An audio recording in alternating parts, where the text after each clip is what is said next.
ku faraxsanahay maanta inaan idin soo booqdo maalintii ugu dambeysay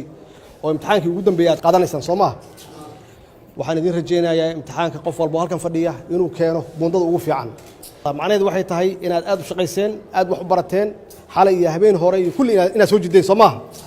oo qof walba halkan fadhiya uu rajeynayo inuu helo buundada ugu fiican soo sasma anna waxaan idin rajeynayaa buundada ugu fiican inaad heshaan maxaa yeelay waxbarashadu waa qofka noloshiisa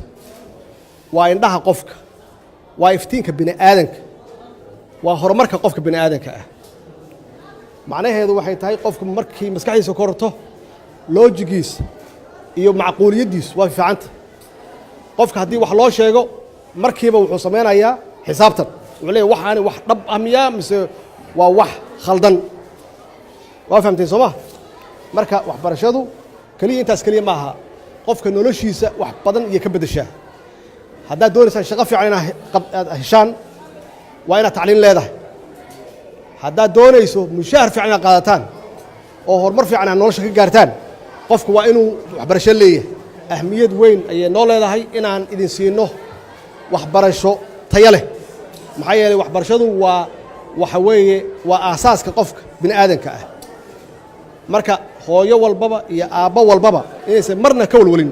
waxbarashada carruurtooda إن شاء الله دو الله يراهدو قف والبا وصومالي ودنيارا ومحنكو راهدا دادينا وكلاه وإنو سكول وكلاه وإنو قلني بوقاته وإنو وحبرته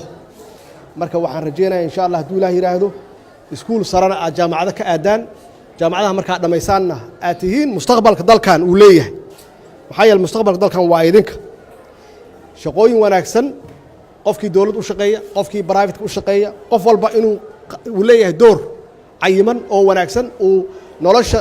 شعبك نولش دلك iyo horumarka dalka wax uu kordhinayo waxaan noo balana inaad dadaalaysaan oo aad soo jeedaysaan oo buundooyin fiican aad keenaysaan khayr idin rajeeyaa